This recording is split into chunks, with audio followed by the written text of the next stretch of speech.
little different way than is generally presented to everybody.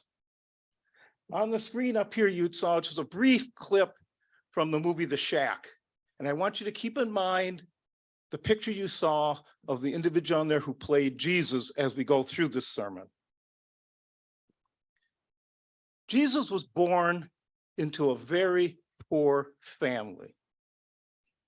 When his parents took him to the temple for his naming, they had to offer a sacrifice. The standard sacrifice was a lamb. However, they couldn't afford a lamb, and so they gave 2 doves, which, according to the law of the Torah, was available to those who could not afford a lamb. So Jesus was very poor. When just shortly after Jesus' birth, maybe within a year or so, his father found out that King Herod was on one of his paranoid tirades, and that he was looking for anybody who was descended from King David, and he was going to slay them.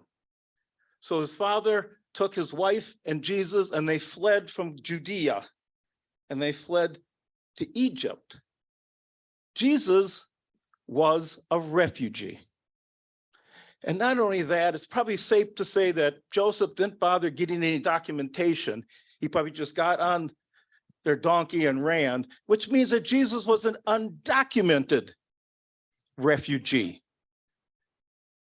I won't use the other word because my own father was an undocumented immigrant. But we never think of it that way. We've all heard hundreds of times the story of Joseph fleeing to Egypt, but I never heard the word refugee ever used. But that's what he was. He was a refugee. When Jesus started his ministry, when he was about 30 years old, he became a homeless person. He even said, the foxes have their den, but I have no place to put my head down on. He had no home. He wandered about. He was a homeless person. And not only that, he had several female followers, Mary Magdalene, Johanna, Susanna, and it says in the gospel very distinctly, they provided the means for him and his disciples. That translates into simple English. He was living off the money from these women.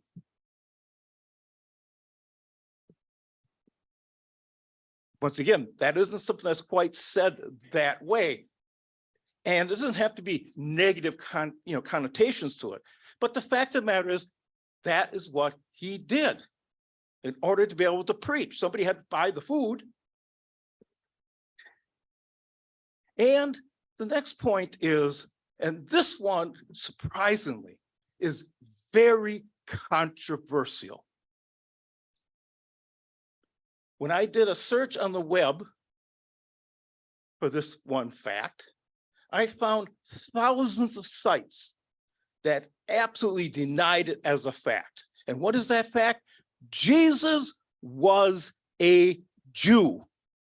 He was a member of the Jewish faith.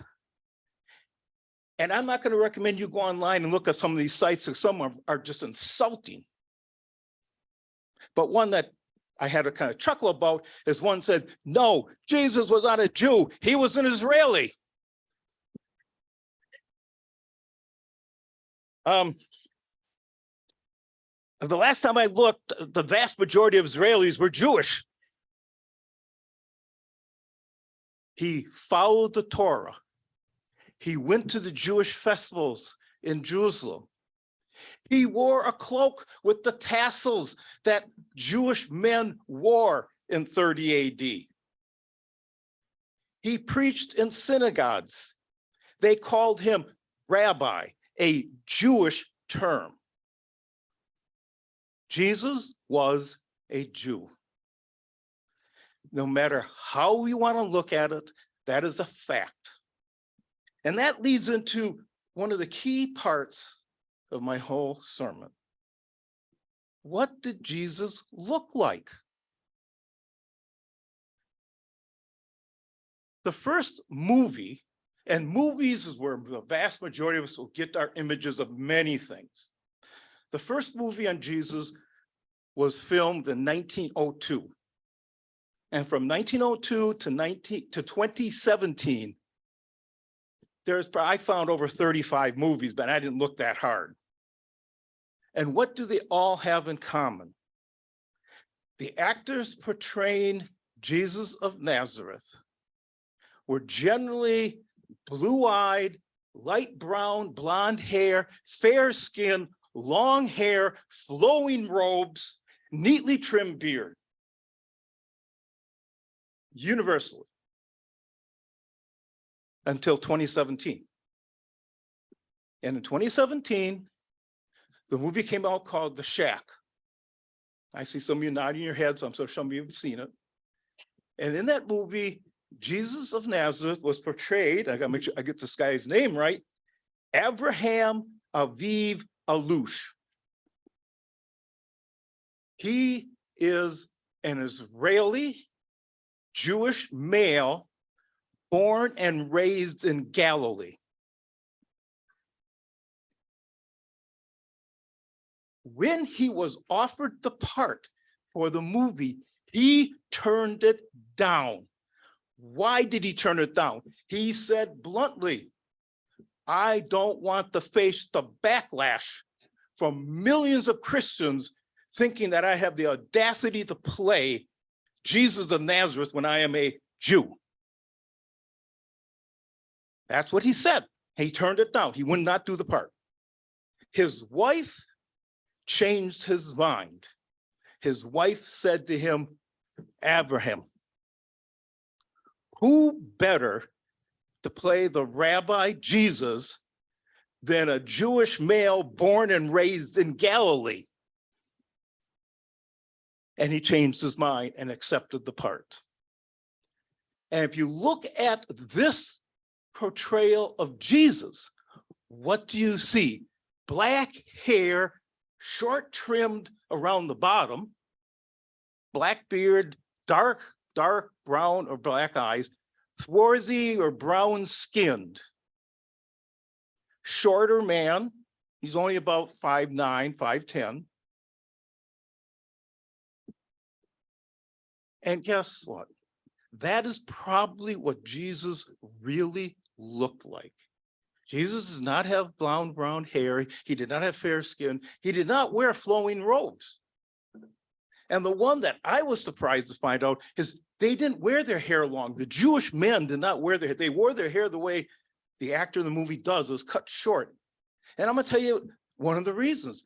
The Jewish people had primitive sanitary ideas. And one is, if you don't have long hair, you don't have lice and fleas.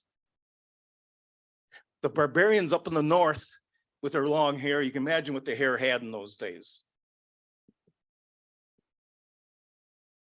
This is one of the biggest changes that you have to have when you think of Jesus. What did he really look like? Now, I'm talking the historical Jesus. When you talk about Jesus Christ, the divine, he can look like anything you want him to look like. But if you're going to talk about the historical individual who walked on this planet in 30 AD, you have to think this is what he looked like.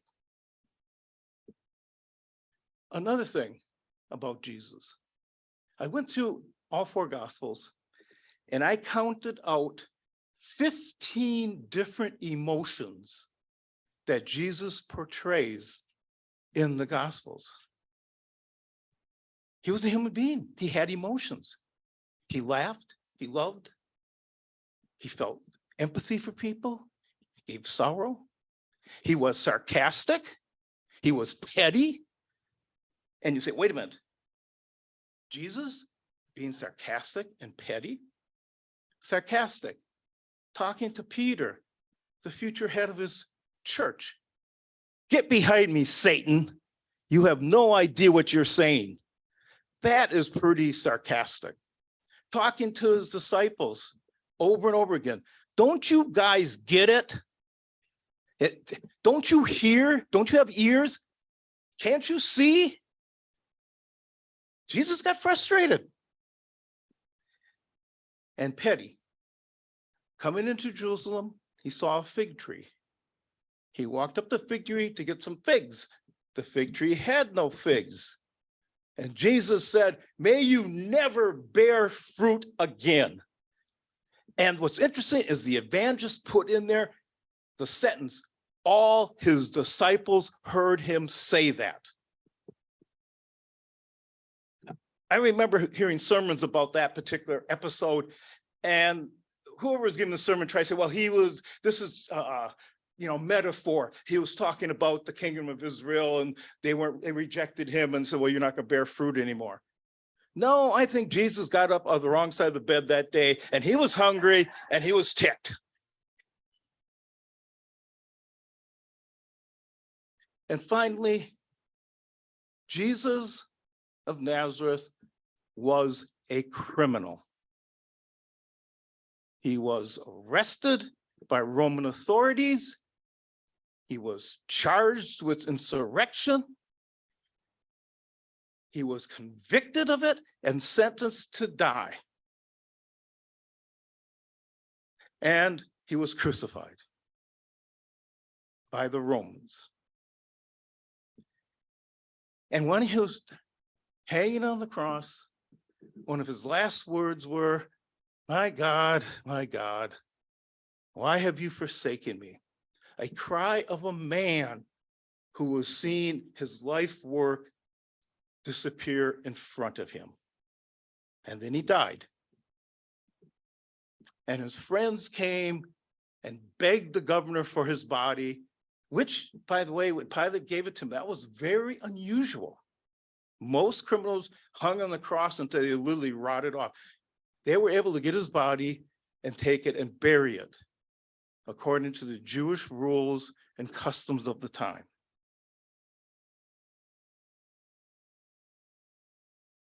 What does this whole story tell us? This whole story tells us that Jesus was a human being. He was a man like myself, like yourselves out there. He had human emotions, he had friends, he lived and he died like we did. Thank you.